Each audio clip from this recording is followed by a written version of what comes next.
ஆண்டவரும் இரட்சகருமாகிய இயேசு கிறிஸ்து நாமத்தினாலே உங்கள் யாவருக்கும் அன்பின் வாழ்த்துக்களை தெரிவித்துக் கொள்கிறேன். இன்றைய நாளில்மாய் சிந்தனைக்கென்று எடுத்துக்கொள்ளப்பட்ட வேத பகுதி சங்கீதம் 139 அதிகாரம் 23 வசனம். சங்கீதம் 139 23 வசனம். தேவனே, என்னை ஆராய்ந்து என் இருதயத்தை அறிந்து கொள்ளும். என்னை சோதித்து என் சிந்தனைகளை அறிந்து கொள்ளும்.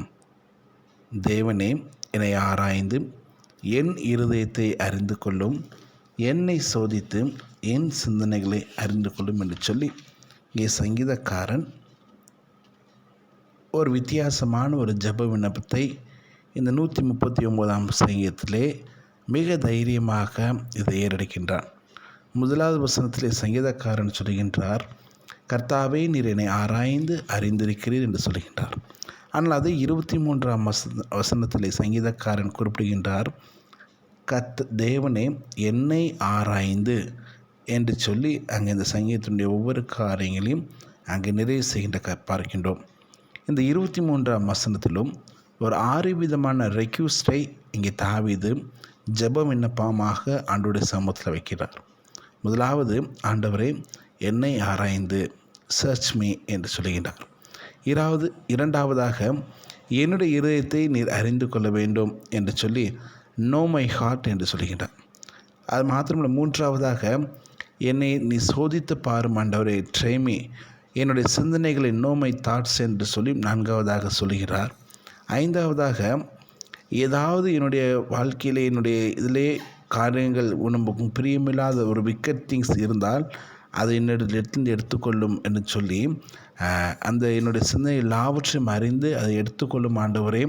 தேவையில்லாத ஒவ்வொரு காரியங்களும் எடுத்துக்கொள்வது மாத்திரமல்ல, என்னுடைய வாழ்க்கையிலே எப்படி நடக்க வேண்டும் என்ற பாதையும் காண்பியும் என்று சொல்லி ஒரு 6 விதமான காரியங்களை இங்கே சங்கீதக்காரன் இந்த 23 வசனத்தில் சொல்லுகின்றார். ஆண்டவரே, நீ ஆராய்ந்து பாரும் என்று சொல்லி அங்கே சொல்லுகின்றார். ஏனென்றால் ஆண்டவருக்கு முன்பாக இந்த காரியத்தையும் தன்னுடைய வாழ்க்கையிலே மறைக்க விரும்பாத ஒரு மனிதனை தாவீது காணப்படுகின்றார். எந்த ஒரு காரியமும் ஆண்டவருக்கு முன்பதாக மறைக்க முடியாது என்பதையும் தாவீது அறிந்திருக்கின்றார். அந்த 7ஆம் வசனத்திலிருந்து 12ஆம் வசனம் வரைக்கும் பார்த்தால் என்ன சொல்லப்பட்டிருக்கிறது? உம்முடைய ஆவிக்கு மறைவாக எங்கே போவேன், உம்முடைய சமூகத்தை விட்டு எங்கே ஓடுவேன் என்று சொல்லி அங்கே சங்கீதக்காரன் குறிப்பிடுகிறான். ஆக அவரிடத்திலிருந்து எதையும் என்னுடைய வாழ்க்கையில் நான் மறைக்க முடியாது. எல்லா காரியங்களும் அவர் அறிந்திருக்கின்றார். ஆகவே அந்த சுத்தமான இதயத்தை அங்கே தாவீது விரும்புகிறார். எனக்கு ஒரு சுத்தமான இதயத்தை தாரும் ஆண்டவரே, என்னை நீர் ஆராய்ந்து பாரும், என்னுடைய இருதயத்தை நீர் அறிந்து கொள்ளும், என்னை நீர் சோதித்து பாரும், என்னுடைய சிந்தனைகளை நீர் அறிந்து கொள்ளும், எனக்கு ஒரு நல்ல ஒரு வழியை காண்பியும் என்று சொல்லி ஆண்டவருடைய சமூகத்திலே அங்கே தாவீது ஒரு விண்ணப்பத்தை ஏறெடுக்கின்றார். தன்னை முழுவதுமாய் அங்கே தாவீது அர்ப்பணித்து, ஆண்டவரே, என்னை நீர் ஆராய்ந்து பார்த்து என்னுடைய சிந்தனைகளை நீ அறிந்து கொண்டு என்னுடைய வாழ்க்கையில் நீ எப்படி நடக்க வேண்டும் என்று சொல்லி அந்த பாதையும் நீ காண்பியும் ஆண்டவர் என்று சொல்லி தன்னை அங்கே முழு இதயத்தோடு ஆண்டோடைய சமூகத்திலே அங்கே அர்ப்பணிக்கின்ற காரியத்தை நாம் பார்க்கின்றோம். ஆக இன்றைக்குமாக நம்முடைய வாழ்க்கையிலும் நாம் யோசித்து பார்ப்போம். ஒருவேளை ஆண்டவரை கர்த்தரை நோக்கி நான் கேட்போம், ஆண்டவரே, என்னை ஆராய்ந்து பாரும் ஆண்டவரே, என்னுடைய சிந்தனைகளை நீர் அறிந்து கொள்ளும் ஆண்டவரே, என்னுடைய வழிகளை கர்த்தனை அறிந்திருக்கின்றீர், நித்திய வழியிலே என்னை நடத்தும் என்று சொல்லி ஆண்டோடைய சமூகத்தில் கேட்போம். ஆண்டவரை கர்த்தர் முன்பாக மறைவான எந்த ஒரு காரியமும் இல்லை. எல்லா காரியங்களும் ஆண்டோடைய சமூகத்தில் மறக்கிடுவோம்.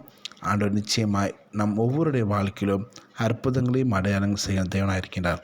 அப்படிப்பட்ட சிந்தனையோடு இந்த புதிய நாளில் நாம் கடந்து செல்வோம். கர்த்தர் நம்மை ஆசீர்வதித்து வாழ்த்துவாராக. ஆமென். Thank you. God bless you.